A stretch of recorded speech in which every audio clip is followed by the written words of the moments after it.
España de leyenda. Bienvenidos amigos, una semana más a España de leyenda, el programa que os cuenta la historia que no se ha enseñado ni en las universidades, ni en los institutos, ni en las escuelas.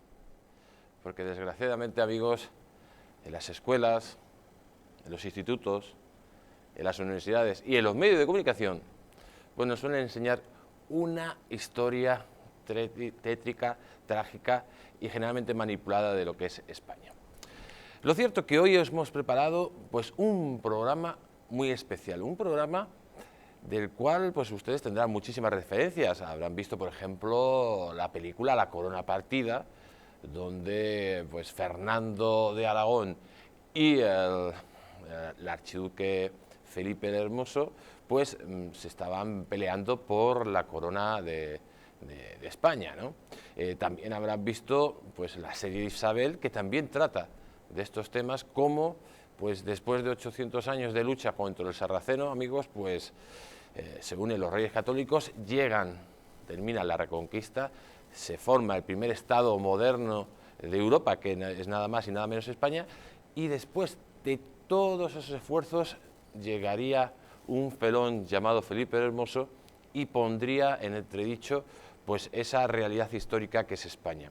Y sobre todo, no solo que la ponía en entredicho, sino que podría haber supuesto pues que si su reinado hubiera llegado a durar mucho tiempo, pues España seguramente se hubiera producido una involución histórica tremenda y seguramente puede que hoy no estuviéramos hablando de España, estuviéramos hablando de otro concepto, porque este tipo, la verdad que tenía una ambición brutal y no le importaba dar mercedes a cualquiera con tal de alcanzar su objetivo sin interesarle en ningún momento pues el interés general, como se dice vulgarmente, ¿no?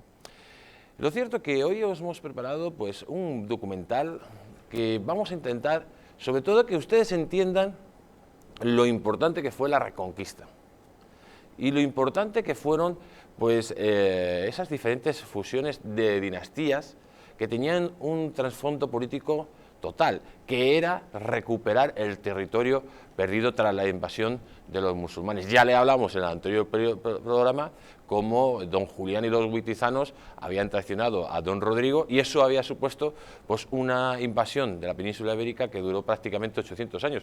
800 años que tuvimos que estar luchando para expulsar al invasor de nuestras tierras, al moro, al sarraceno, que había pues ocupado todos los territorios donde actualmente ustedes viven. Por eso los reyes cristianos generalmente lo que pretendían, amigos, era ir poco a poco fusionando sus dinastías, los diferentes reinos cristianos que surgen de esa invasión y se rebelan al dominio de las hordas de Mahoma, y poco a poco van uniéndose los diferentes reinos, por ejemplo el reino de León, con Asturias, Castilla, el reino de Aragón, que luego posteriormente se uniría en 1512 el reino de Navarra, que tendrían como trasfondo pues ese, recuperar el territorio que había sido perdido. Y en definitiva, todo esto se había conseguido y se ponía en peligro por un miserable llamado Felipe el Hermoso. Vamos a ver este documental que nos cuenta pues todo lo que sucedió y cómo, gracias a Dios, España salió de esta situación tan complicada.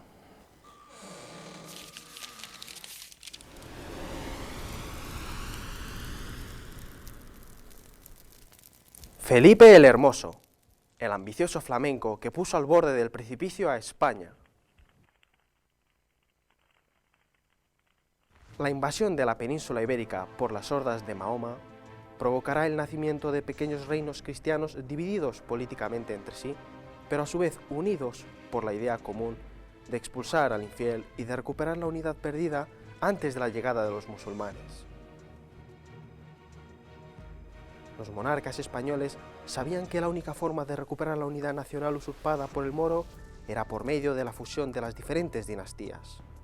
Un claro ejemplo de ese deseo de unión fue el Compromiso de Caspe, donde según Sánchez Albornoz, un príncipe castellano fue elegido rey y una dinastía castellana rigió en adelante a la señoría aragonesa. De Caspe arranca el nuevo tejer del tapiz de España. Y así, después de siglos de lucha contra los saracenos, poco a poco se fue forjando la unión de los reinos españoles. De esta forma, el glorioso año de 1469, Isabel de Castilla y Fernando de Aragón contraen matrimonio y unen las dos coronas, dando nacimiento al primer estado moderno de Europa, España. El 2 de enero de 1492, el último reino musulmán de la península ibérica se rinde a los reyes católicos, dando fin a la reconquista que los reinos cristianos habían comenzado en el siglo VIII con Don Pelayo. Isabel y Fernando habían acabado con el último bastión sarraceno en España, pero poco les duró la alegría, ya que la poderosa Francia había puesto sus ojos sobre los territorios aragoneses en Nápoles, lo que dio lugar a una lucha encarnizada entre las huestes españolas dirigidas por el gran capitán y las francesas por el control del reino italiano. En este contexto, los monarcas españoles elaboraron un ingenioso plan con la intención de aislar al francés en Europa y alejar su influencia de las posesiones aragonesas en Italia, unir su dinastía con los monarcas más poderosos de Europa. La política matrimonial de los reyes católicos consistirá en casar a sus hijos con los reyes europeos más importantes de la época y de esta forma enjaular a Francia dentro de su territorio. Y así, Isabel de Aragón se casó con el infante Alfonso de Portugal y más tarde, a la muerte de este, con Manuel I de Portugal. Juan de Aragón se casó con Margarita de Austria, hija del emperador Maximiliano I de Habsburgo. A Juana la Loca la casaron con Felipe el Hermoso, hijo también del emperador Maximiliano I de Habsburgo de Austria. A María de Aragón, tras morir su hermana Isabel, la casaron con Manuel I de Portugal. Y por último, Catalina de Aragón se casó con Enrique VIII de Inglaterra. Según Pedro Fernández Barbadillo, la crisis política se planteó al morir el príncipe Juan en 1497. Se agravó a medida que fallecían la infanta Isabel, su hijo Miguel de la Paz y la propia reina, y no se cierra hasta 25 años después, al liquidarse las rebeliones de comuneros y agermanados. Las Cortes de 1502 y 1503 habían suplicado a la reina que pusiese en orden la sucesión. En una época donde la unión de las dinastías no solo forjaba nuevos estados, sino además alianzas básicas para la pujanza del reino, cualquier circunstancia que perjudicara la sucesión no solo era un problema de seguridad nacional, sino que ponía en riesgo la propia supervivencia del reino. En este contexto, surge la figura de un tipo depravado, sin escrúpulos y capaz de cualquier cosa para saciar sus ansias de poder: Felipe el Hermoso. Tras la muerte repentina de los herederos al trono, el ambicioso y fatuo de Felipe de Habsburgo se encuentra en una situación de fuerza que jamás se hubiera imaginado, y rápidamente empieza a mover sus tentáculos con la única intención de usurpar la herencia de su mujer. Así se lo hace saber a los reyes católicos su embajador en la corte borgoñona, Gutiérrez Gómez de Fuensalida, quien informó a Fernando e Isabel que sin esperar ni un segundo, Felipe había pretendido proclamarse príncipe de Asturias nada más enterarse de la muerte de Juan de Aragón. Además, el Habsburgo estudiaba la posibilidad de reivindicar las coronas de Castilla y Aragón con el apoyo de Luis XII, con el que mantenía unas relaciones de concomitancia. De este modo, el borgoñón fracturaba de un plumazo las directrices de su padre y de sus suegros, iniciando una peligrosa alianza con Francia. A pesar de sus pésimas relaciones con los reyes españoles, Felipe el Hermoso viaja a la península junto a Juana el 26 de enero de 1502 con el propósito de jurar como heredero de la corona de Castilla y de Aragón. Así nos relata Pedro Fernández Barbadillo la preocupación de Isabel y Fernando ante el sospechoso comportamiento de los príncipes de Asturias a su llegada a España. El viaje del matrimonio a España para jurar como herederos se realizó a través de Francia. Su duración y los agasajos que recibieron Juana y Felipe de Luis XII, así como el comportamiento de estos en Castilla confirmaron a los reyes católicos que su hija estaba enloqueciendo y su yerno les abandonaba por el francés. Pero el príncipe de Asturias continuaba lo suyo, y una vez conseguido su propósito de asegurarse la herencia de los reyes católicos, abandona la península y vuelve a su guarida en Flandes, para desde allí conspirar contra los intereses de España. Los reyes españoles no daban crédito a lo que estaba sucediendo, y veían cómo, después de tanto sufrimiento, la unión de sus reinos estaba en manos de un sátrapa de tercera. Además, la situación se agrava por momentos al descubrir los monarcas que Felipe tenía sometida y anulada a su esposa. Desgraciadamente, los vaivenes del destino habían dejado el trono de España en manos de un traidor, Felipe el Hermoso.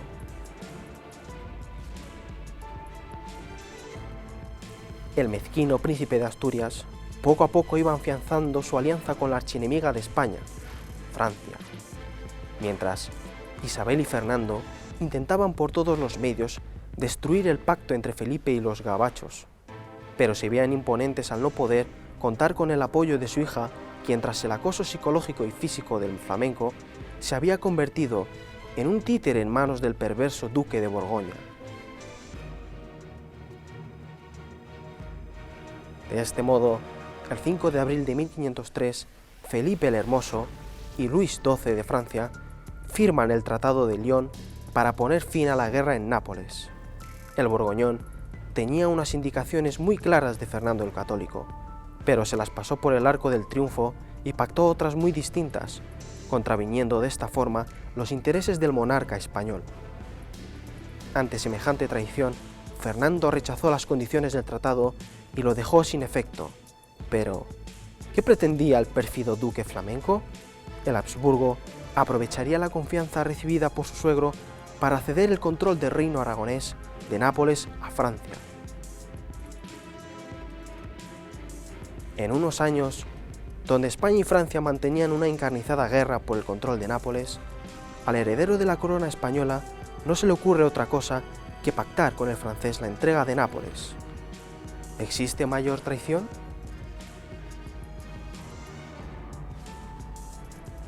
Para llevar a cabo tan perverso plan, Felipe pretendía que su vástago Carlos, que ya era en esos momentos sucesor de Isabel y Fernando, se uniera en matrimonio con Claudia de Francia, una de las hijas del monarca francés.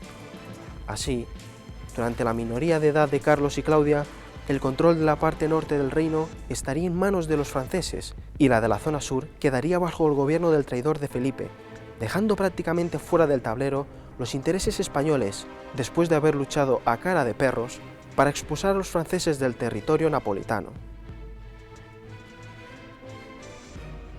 La coyuntura política en la península no era muy favorable para el proyecto unificador de los reyes católicos, y por otro lado, la idea de aislar internacionalmente a Francia se desvanecía por momentos, y todo ello gracias a los tejemaneses del archiduque.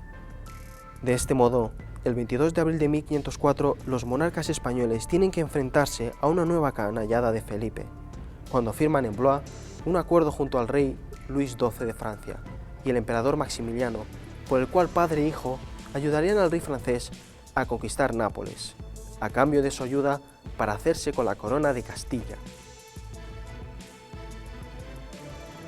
En este contexto, Isabel la Católica muere el 26 de noviembre de 1504, dejando como heredera al trono de Castilla a doña Juana.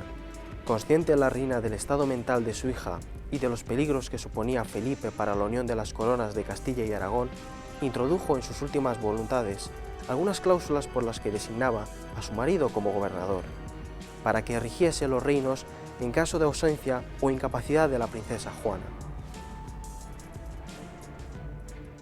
Al tiempo que la dicha princesa, mi hija, no esté en estos mis reinos, o no después que aquellos veniere en algún tiempo, haya de ir a estar fuera de ellos, o estando en ellos, no quiera o no pueda pretender en la gobernación de ellos, que en cualquier de los dichos casos el rey, mi señor, debía regir a gobernar y administrar los dichos mis reinos a señoríos por la dicha princesa mi hija.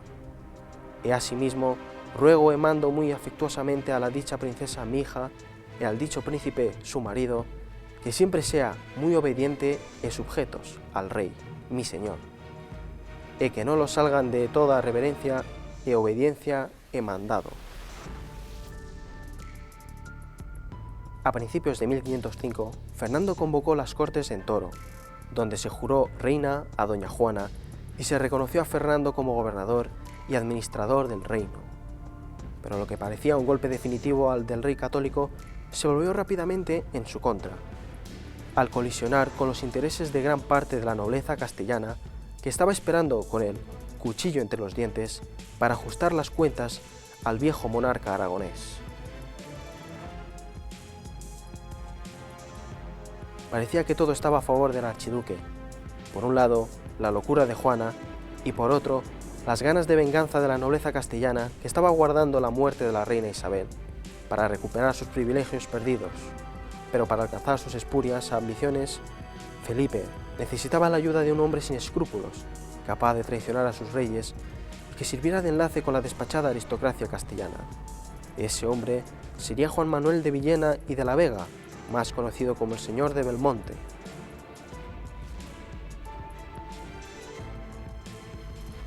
El Señor de Belmonte era un diplomático enviado a Flandes por el embajador Fuensalida con la misión de informar a los reyes católicos cómo trataba el Borgoñón a su esposa Juana, pero al poco tiempo traicionó a los monarcas hispanos para pasarse al bando de Felipe el Hermoso. Según José María Dusinague, tras la muerte de la reina católica en 1504, Juan Manuel pasó a encabezar el partido borgoñón que peleaba por apartar del gobierno peninsular al entonces regente castellano y todavía rey de Aragón. Otro de los embajadores en la corte flamenca, el citado Fuensalida, advertía a Fernando a comienzos de 1504 que las intenciones de Juan Manuel no eran otras que aprovechar su privanza en el entorno de Felipe el Hermoso para hacerse ennoblecer constituyéndose en su privado o valido. Juan Manuel de Villena, señor de Belmonte, era ese hombre oscuro y gris que necesitaba Felipe para tratar de llevar a cabo su perverso plan. Belmonte se puso a la cabeza del partido borgoñón en Castilla y sondeó qué apoyos tendría Felipe para poder gobernar en lugar de Fernando. A él se unieron los personajes más tétricos de la aristocracia castellana, que habían sido comprados previamente mediante mercedes por Felipe el Hermoso: el duque de Medina Sidonia, el marqués de Villena, el conde Benavente, el duque de Nájara, entre otros. La situación en España se complicaba por momentos, cuando Fernando, al poco tiempo de morir Isabel, se vio obligado a contraer matrimonio con Germana de Foix, la sobrina del rey de Francia, para de este modo acabar con las hostilidades entre los dos reinos y de paso desarticular los acuerdos de Blois. Sin embargo, el nuevo matrimonio sentó muy mal en Castilla y la presencia de Germana en Valladolid aumentó la ira del populacho y de la nobleza contra Fernando. La intención del aragonés era tener un heredero que evitara que las zarpas de Felipe usurparan el trono de Aragón. La idea de unir las dos coronas llegaba a su fin, pero la fatalidad se alió con el proyecto común de España y quiso que el hijo nacido del nuevo matrimonio falleciera a poco tiempo de nacer.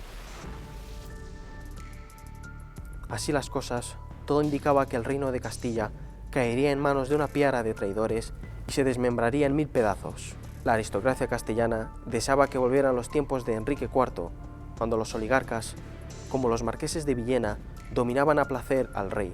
La mayoría de los grandes nobles se pusieron al lado de Felipe, excepto el duque de Alba, que permaneció leal a Fernando. En este contexto, el rey católico se vio abocado a firmar la Concordia de Salamanca en 1505, donde acordó un gobierno conjunto entre él, su hija y Felipe, en el que suegro y yerno tendrían el poder. A principios de 1506, los nuevos reyes de Castilla llegaron a España. Como era previsible, la aristocracia se fue sumando a la comitiva real a medida que avanzaban por tierras castellanas. Según Jorge Hijosa, yerno y suegro se encontraron en la localidad de Villafáfila, en Castilla y León. El Habsburgo se presentó con 2000 lansquentenses alemanes y un innumerable séquito armado con lo más granado de la nobleza de Castilla. El rey católico apenas se presentó con unos pocos cortesanos, Los apoyos habían quedado patentes y finalmente Fernando y Felipe firmaron la Concordia de Villafáfila, por la cual Fernando se retiraba a Aragón y Felipe era proclamado rey. Y así, Felipe fue proclamado rey de Castilla el 12 de julio de 1506 en las Cortes de Valladolid con el nombre de Felipe I. Parecía que Felipe había ganado la partida. Por un lado, había conseguido apartar del gobierno a su mujer y por otro, Fernando se retiraba humillado y abandonado por la nobleza en sus pretensiones sobre Castilla. Pero el destino fue muy caprichoso con Felipe y el 25 de septiembre de 1506, con tan solo 28 años, mientras jugaba un partido de pelota en Burgos, bebió de forma compulsiva mucha agua fría, lo que le provocó que cayera enfermo para morir a los pocos días. No duró ni 2 meses el reinado de Felipe I, por lo que algunos historiadores sospechan que el Hermoso murió envenenado. Según César Cervera, con toda celeridad, Fernando, el Católico, preparó su asalto al trono castellano, que en los primeros meses quedó bajo la regencia del cardenal Cisneros. Cuando el aragonés regresó a Castilla, encerró a su hija, que había mostrado un comportamiento inquietante durante el cortejo fúnebre de su marido en Tordesillas, y asumió la regencia hasta 1507. Mientras tanto, por las ciudades castellanas, pretendió la sospecha de que la prematura muerte de Felipe I era consecuencia de un envenenamiento. El más probable asesino, para muchos, no podía ser sino el máximo beneficiado de su muerte, su suegro. Sin embargo, otros historiadores afirman que murió a causa de la peste, mal que podía haber contraído el Habsburgo como consecuencia de las continuas visitas que realizaba a los prostíbulos de aquella época. La labor que hicieron Isabel y Fernando por unir los diferentes reinos de España bajo una misma bandera no tiene parangón. Ellos no solo fueron los artífices de que naciera el primer Estado moderno de Europa, sino que además surgiera el primer imperio de alcance mundial de la historia. Pero toda esa magistral obra pudo haberse ido al traste si un sibilino y traidor como fue Felipe I hubiera alcanzado su objetivo. La consolidación del flamenco en el poder significaba una involución en la historia de España sin precedentes. Su presencia en el trono hubiera devuelto al gobierno a todos los traidores que Isabel y Fernando habían sacado a puntapiés de la corte. No solo se hubiera troceado Castilla para pagar los mercedes de los señoríos flamencos, sino también para callar las bocas de los nobles castellanos contrarios a los reyes católicos. Felipe I, con tal de alcanzar el poder, traicionó a su esposa, a su padre, a sus suegros y sobre todo al pueblo de Castilla y Aragón, vendiéndose a su gran enemigo, Francia. Solo el destino y la gran inteligencia de Isabel y Fernando encauzaron la desdicha que hubiera ocasionado semejante sujeto en el poder. La presencia de Felipe I en el trono no solo cambiaba la historia de nuestro país, sino que ponía al borde del precipicio la existencia de la propia España. Y por último, habría que recordarle a Felipe I de Castilla el dicho del escritor irlandés George Bernard Shaw, que decía: «El hombre puede trepar hasta las cumbres más altas, pero no puede vivir allí mucho tiempo».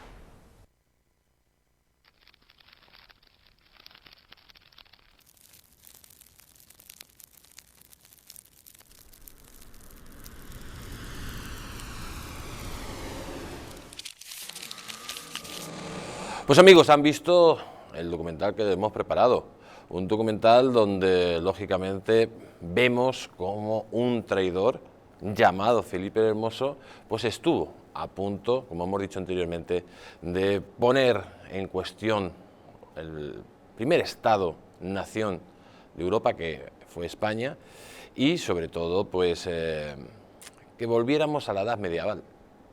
Si Felipe el Hermoso hubiera triunfado, pues los nobles de nuevo hubieran gobernado en Castilla y en Aragón, y no hubiera habido esa evolución natural que significaba que los reyes por fin tuvieran el control de sus reinos y no que estuvieran a merced de los nobles, esos nobles que eran prácticamente como eran como una especie de reino de taifas. En sus regiones pues prácticamente no existía la ley del monarca, no había una unificación de criterios, ¿no?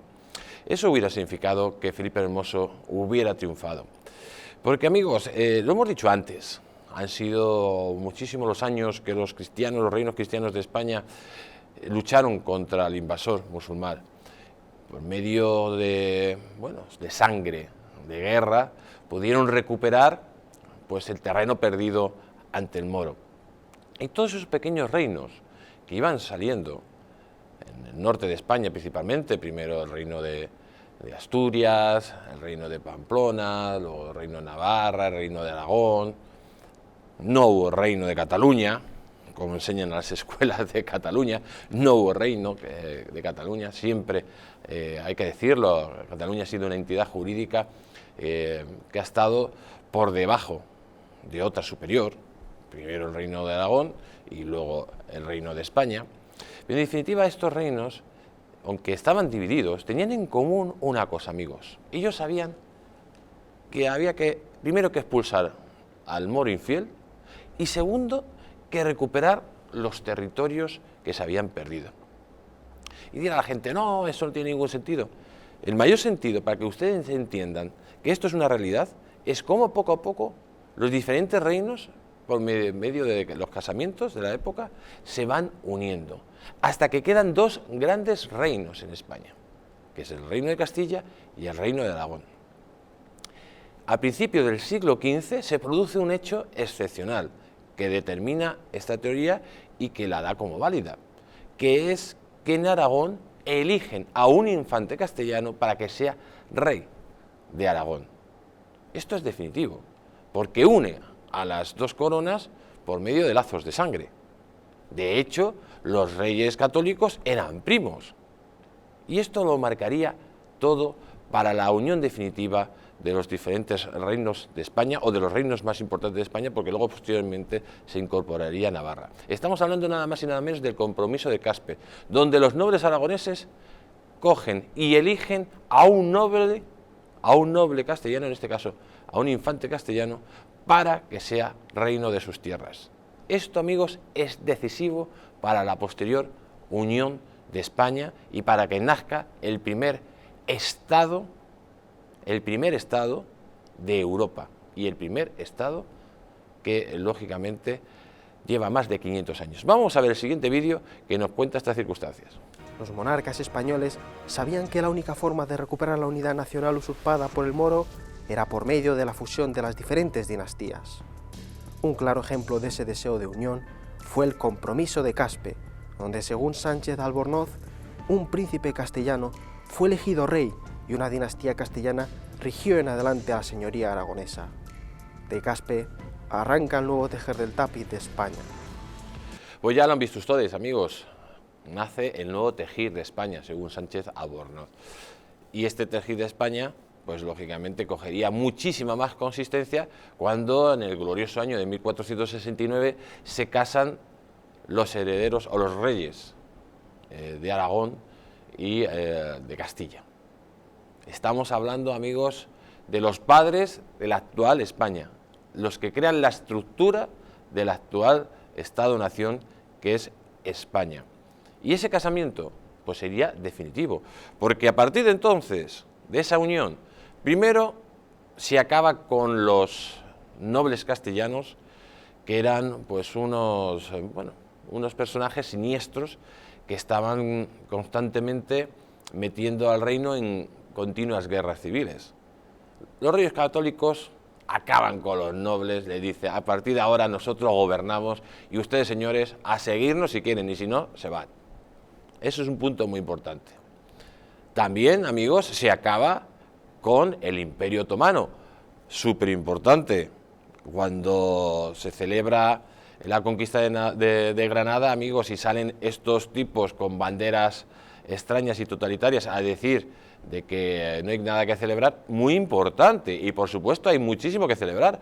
Hay que recordar que en 1453 había caído Constantinopla en manos de los otomanos y Europa estaba amenazada por el Imperio Turco. Cuando se toma Granada y se quita esa quinta columna que tenían los reyes católicos, suenan campanas en toda Europa celebrándolo. Hay que recordarlo. Fue un hecho excepcional y fue un hecho que hizo contraposición a la caída de Constantinopla, porque hay que decir que en esos momentos todo el continente europeo estaba en peligro y estaba bajo la amenaza del Imperio turco. Se acaba con el último reino moro de España. Ya tenemos unido prácticamente los principales reinos de España en uno solo. Castilla y Aragón se une en uno solo. Y a partir de aquí, ¿qué es lo que pasaría? Pues que empezaría la expansión internacional de nuestros reyes. Pero vamos a ver este vídeo que nos explica cómo se produce ese casamiento entre los reyes católicos y cómo firman ese gran acuerdo para crear una gran nación como es la nuestra. El glorioso año de 1469, Isabel de Castilla y Fernando de Aragón contraen matrimonio y unen las dos coronas, dando nacimiento al primer estado moderno de Europa, España. Ya tenemos, amigos, al primer estado moderno de España. Perdón, de España no, de Europa, disculpen. Ya lo tenemos. A partir de aquí, ¿qué es lo que sucedería? Hay que recordar que el Reino de Aragón tenía, pues sus dominios se extendían hasta Italia, Nápoles, Sicilia, Cerdeña, incluso llegó a tener territorios en la actual Grecia. Y esos territorios que tenía el Reino de Aragón en Italia, pues eran deseados por los de siempre, por los franceses. Esos franceses, amigos, que en esos momentos eran pues el reino más hegemónico de Europa. Hay que recordar que las caballerías o los ataques de los caballeros franceses, de la caballería pesada, eran demoledores en el campo de batalla. Entonces aquí se produce el primer gran conflicto internacional que tendrían los reyes católicos. Francia quiere tener el control del sur de Italia. ¿Y en el sur de Italia quién estaba? Pues el reino español. Ahí le iba a esperar el gran capitán. Vamos a ver el siguiente vídeo que nos lo explica. Isabel y Fernando habían acabado con el último bastión sarraceno en España, pero poco les duró la alegría, ya que la poderosa Francia había puesto sus ojos sobre los territorios aragoneses en Nápoles, lo que dio lugar a una lucha encarnizada entre las huestes españolas dirigidas por el gran capitán y las francesas por el control del reino italiano. En este contexto, los monarcas españoles elaboraron un ingenioso plan con la intención de aislar al francés en Europa y alejar su influencia de las posesiones aragonesas en Italia, unir su dinastía con los monarcas más poderosos de Europa. La política matrimonial de los reyes católicos consistirá en casar a sus hijos con los reyes europeos más importantes de la época y de esta forma enjaular a Francia dentro de su territorio. Y así, Isabel de Aragón se casó con el infante Alfonso de Portugal y más tarde, a la muerte de este, con Manuel I de Portugal. Juan de Aragón se casó con Margarita de Austria, hija del emperador Maximiliano I de Habsburgo. A Juana la Loca la casaron con Felipe el Hermoso, hijo también del emperador Maximiliano I de Habsburgo de Austria. A María de Aragón, tras morir su hermana Isabel, la casaron con Manuel I de Portugal. Y por último, Catalina de Aragón se casó con Enrique VIII de Inglaterra. Pues aquí ven, amigos, lo inteligente que fueron nuestros monarcas, los reyes católicos.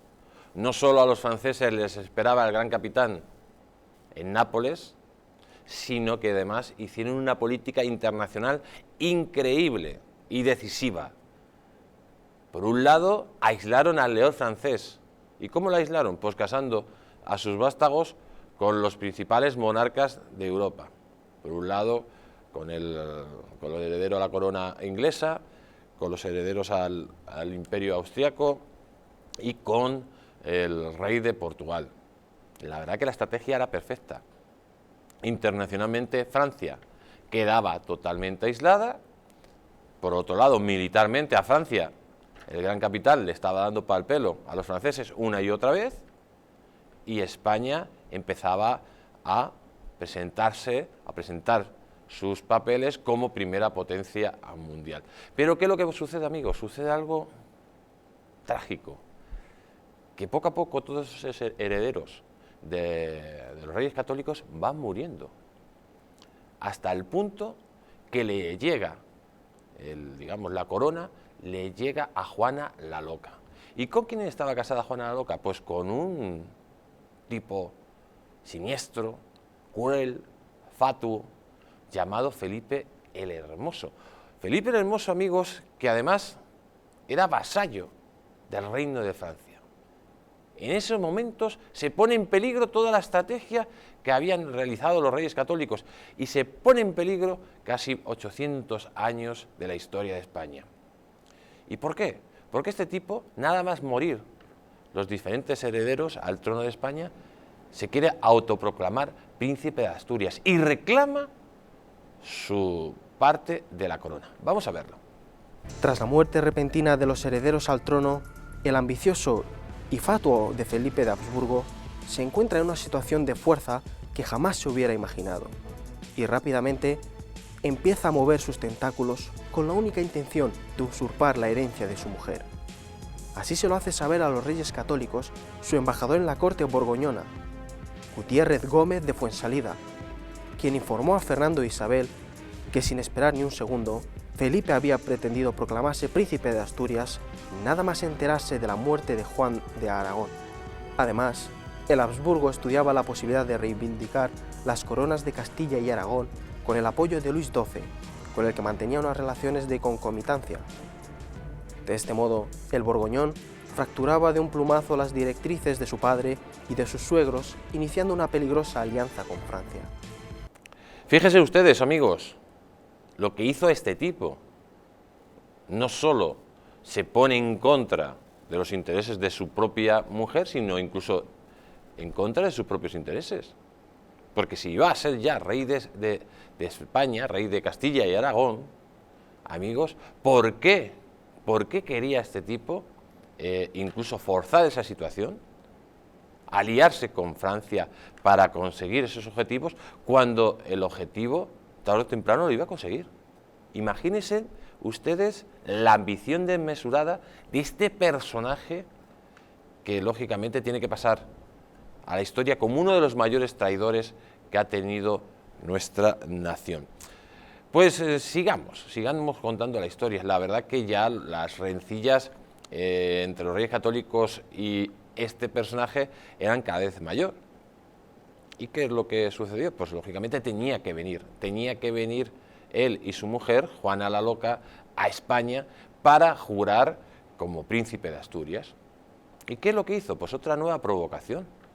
En vez de venir por barco, que sería lo más normal, venir desde Bélgica, desde la actual Bélgica, Flandes, que era donde vivían, pues el tipo recorre toda Francia y, amigos, en Francia es cuidado y es agasajado por Luis XII de una forma muy preocupante, que hace que los reyes católicos se echen las manos en la cabeza y empiecen a pensar de todo. Vamos a verlo.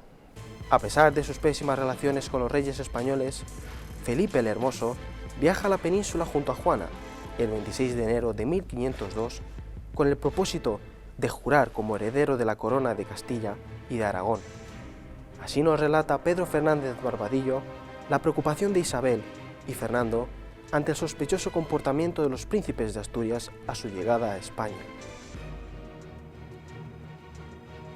El viaje del matrimonio a España para jurar como herederos se realizó a través de Francia. Su duración y los agasajos que recibieron Juana y Felipe de Luis XII, así como el comportamiento de estos en Castilla, confirmaron a los reyes católicos que su hija estaba enloqueciendo y su yerno les abandonaba por el francés. La situación, amigos, cada vez más complicada para los reyes católicos. Por un lado, tienen pues un personaje que se ha casado con una hija suya, que es la heredera al trono, que es aliado de Francia, que es vasallo del rey francés, que es el archienemigo de los reyes católicos, y por otro lado, amigos, una hija que empieza a enloquecer. Y sobre todo, empiezan a llegar informes a los reyes católicos, amigos, de que este sinvergüenza, de que este mal nacido es un maltratador, tanto físicamente como violentamente, como psíquicamente, está maltratando a nuestra querida Juana. Todo esto es recibido con muchísima preocupación por los reyes católicos, que empiezan a tomar medidas para evitar de alguna forma que esto no llegue más. Pero amigos, nuestra querida Juana estaba cada vez peor. Esos malos tratos la estaba convirtiendo prácticamente en una persona que estaba perdiendo la cabeza. Vamos a verlo. Los reyes españoles no daban crédito a lo que estaba sucediendo y veían cómo, después de tanto sufrimiento, la unión de sus reinos estaba en manos de un sátrapa de tercera. Además, la situación se agrava por momentos al descubrir los monarcas que Felipe tenía sometida y anulada a su esposa. Desgraciadamente, los vaivenes del destino habían dejado el trono de España en manos de un traidor, Felipe el Hermoso. Pues ahí vemos los destinos de España, amigos, en manos de un traidor. ¿Les suena de algo? Bueno, en definitiva, el rey católico, Fernando el Católico, era una persona muy, muy inteligente. Y si no podía con su enemigo, intenta unirse. Y manda a nuestro querido Felipe el Hermoso, lo manda a negociar con el rey francés Luis XII, el famoso, y firman el famoso Tratado de Lyon en 1503. Ese Tratado de Lyon, amigos, en el cual el borgoñón, Felipe I, el Hermoso, traicionaría de nuevo los intereses de España. Este personaje, en vez de firmar las indicaciones que le ha dicho Fernando de Aragón, firma otras totalmente diferentes. Y después de España haberse batido el cobre contra los franceses en Nápoles, después de que el gran capitán los haya dado pal pelo en una y 1000 batallas, pues este tipo negocia lo siguiente: que el norte de Italia va a ser para el norte de Nápoles va a ser para los franceses, y el sur va a ser para él, principalmente. Porque ¿qué es lo que pretendía? Casar a la hija Claudia, que era hija del rey de Francia, con su hijo Carlos I, que posteriormente sería el Carlos V, el emperador que gobernaría sobre el mundo, ¿no? Pues este tratado, amigos, lo firma este señor saltándose todas las indicaciones, bueno, que les había dado Fernando el Católico. ¿Y qué es lo que pasó? Que Fernando el Católico dijo que no reconocía este tratado. Vamos a verlo. De este modo, el 5 de abril de 1503, Felipe el Hermoso y Luis XII de Francia firman el Tratado de Lyon para poner fin a la guerra en Nápoles. El borgoñón tenía unas indicaciones muy claras de Fernando el Católico, pero se las pasó por el arco del triunfo y pactó otras muy distintas, contraviniendo de esta forma los intereses del monarca español. Ante semejante traición, Fernando rechazó las condiciones del tratado y lo dejó sin efecto. Pero, ¿qué pretendía el pérfido duque flamenco? El Habsburgo aprovecharía la confianza recibida por su suegro para ceder el control del reino aragonés de Nápoles a Francia. Pues ahí lo tenemos, amigos. Ahí tenemos a este personaje que no se quedaría quieto y rápidamente en 1504 firma otro tratado, el Tratado de Blois.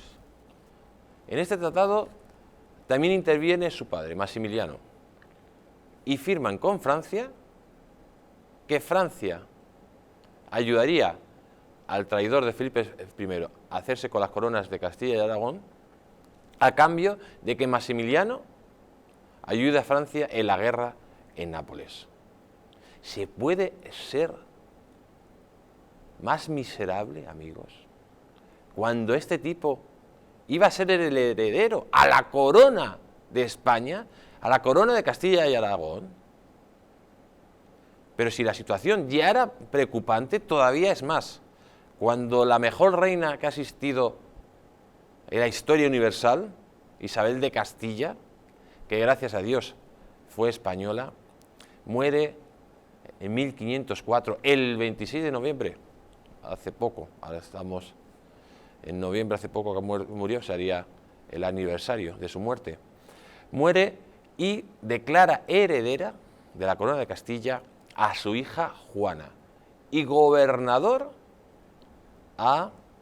lógicamente, a su marido, a Fernando el Católico.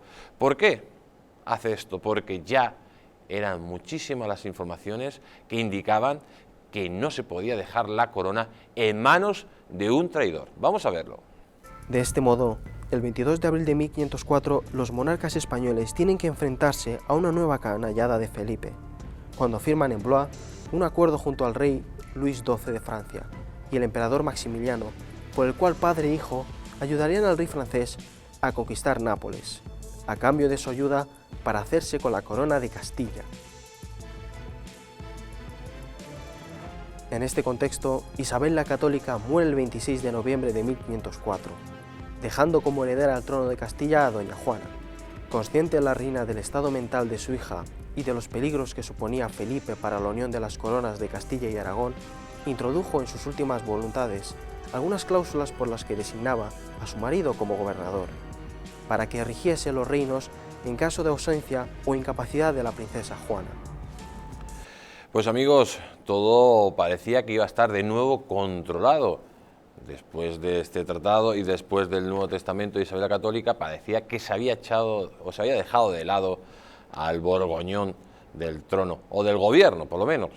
De hecho, en 1505 las Cortes de Toros pues nombran heredera a Juana y a Fernando el Católico también gobernador. Parecía que todo estaba controlado, que el aragonés se había salido con la suya y había dejado fuera de la partida a Felipe el Hermoso. Pero esto no iba a ser así. ¿Por qué? Porque los nobles, amigos, esos malditos nobles que habían debilitado constantemente a Castilla antes de que llegara Isabel al trono, que habían condicionado los reinos anteriores, que habían provocado continuas guerras civiles y habían llevado a la miseria y al hambre a la población castellana, de nuevo exigían su cuota de poder. Y esos malditos nobles iban a ser decisivos para que Felipe el Hermoso volviera de nuevo a la partida, amigos. Eso fue lo que pasó. Como siempre, la miseria moral de unos pocos poniendo en peligro el destino de nuestra nación. Vamos a verlo. A principios de 1505, Fernando convocó las Cortes en Toro, donde se juró reina a doña Juana y se reconoció a Fernando como gobernador y administrador del reino. Pero lo que parecía un golpe definitivo al del rey católico se volvió rápidamente en su contra, al colisionar con los intereses de gran parte de la nobleza castellana que estaba esperando con el cuchillo entre los dientes para ajustar las cuentas al viejo monarca aragonés. Amigos, esos nobles miserables que estaban dispuestos a acabar con Fernando el Católico. Pero, ¿qué le faltaba a Felipe el Hermoso para que esos nobles se pusieran de su lado? Pues otro traidor como el señor Belmonte. El señor Belmonte que había sido mandado a Flandes para que informara a los reyes católicos cómo se comportaba Felipe el Hermoso con su hija. La verdad que no se puede ser más traidor que este miserable, porque este miserable sería el que organizaría a todos esos traidores para que Felipe el Hermoso se convirtiera en el nuevo rey de Castilla y pusiera contra las cuerdas a nuestra nación. Vamos a verlo. Por un lado, la locura de Juana y por otro, las ganas de venganza de la nobleza castellana que estaba aguardando la muerte de la reina Isabel para recuperar sus privilegios perdidos. Pero para alcanzar sus espurias ambiciones, Felipe necesitaba la ayuda de un hombre sin escrúpulos, capaz de traicionar a sus reyes y que sirviera de enlace con la despachada aristocracia castellana. Ese hombre sería Juan Manuel de Villena y de la Vega, más conocido como el Señor de Belmonte.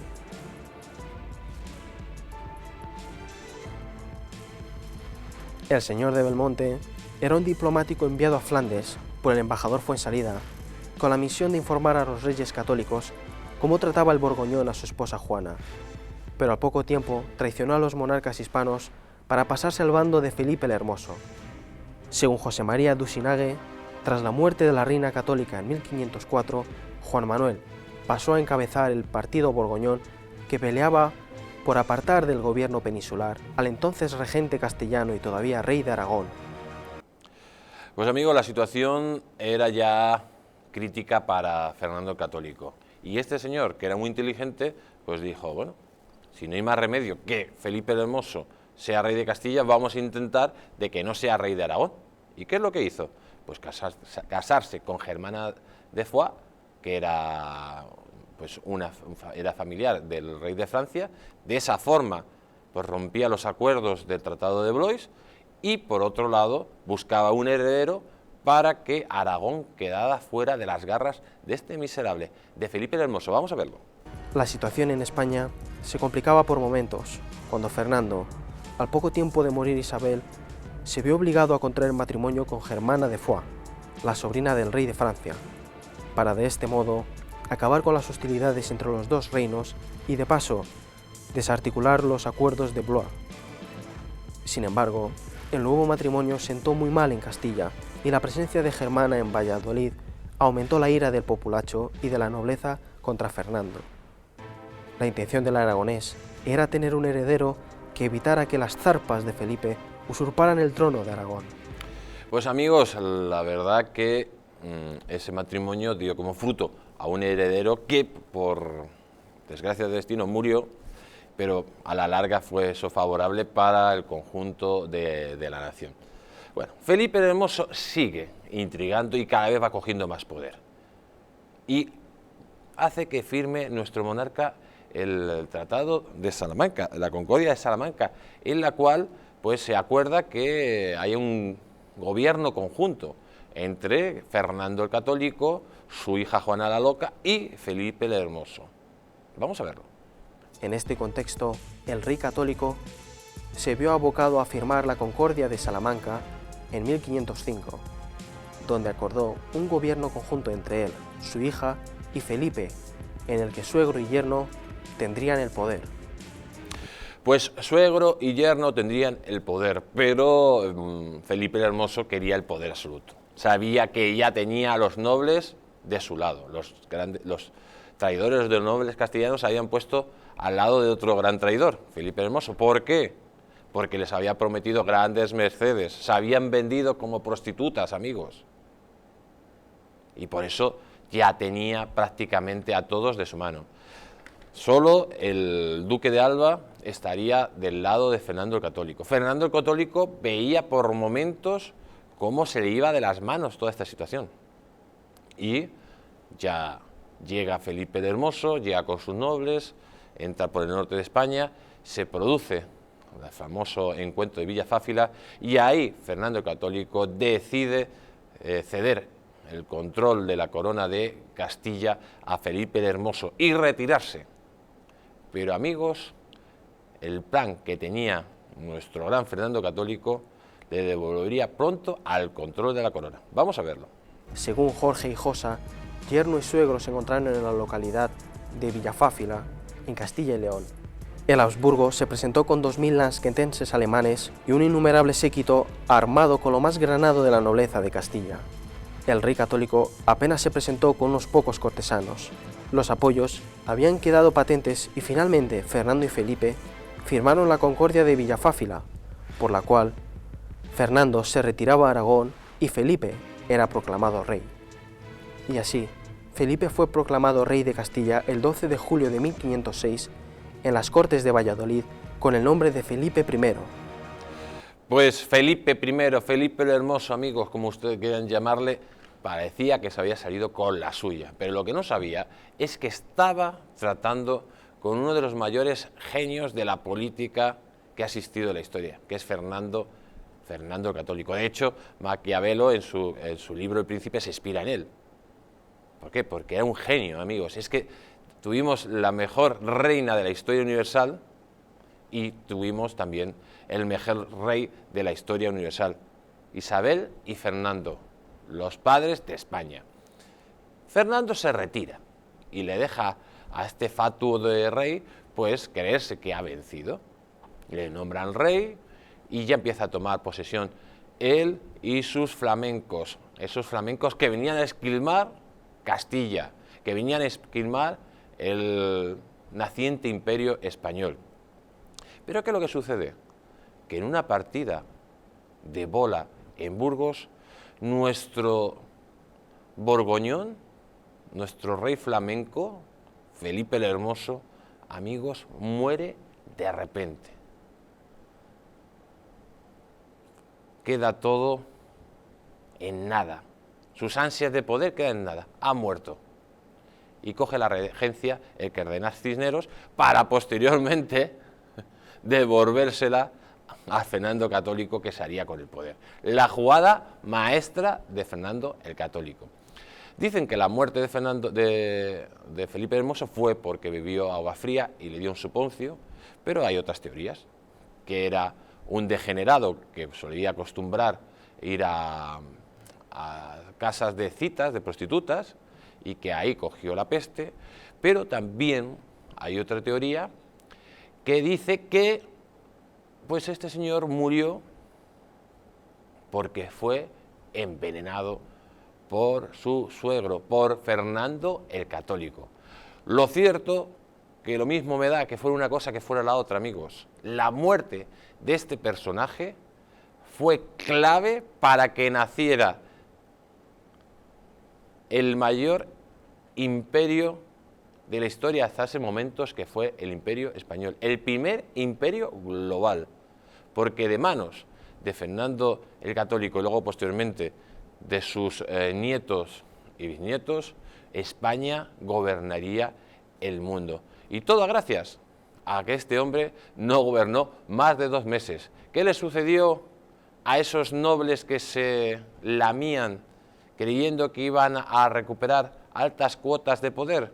Pues se les quitó del mapa o se les echó un poquito a un lado, porque con Fernando el Católico no se jugaba, amigos.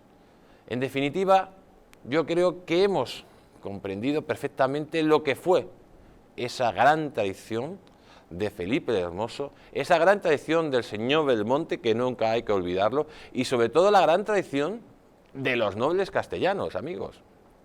Todos confabulados para romper el proyecto nacional. ¿Les suena de algo?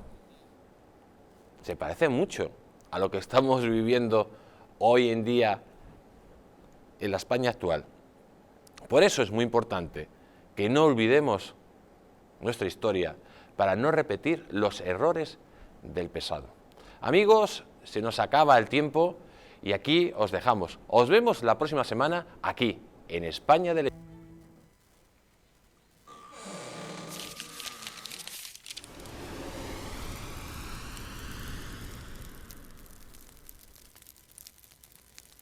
España de Leyenda.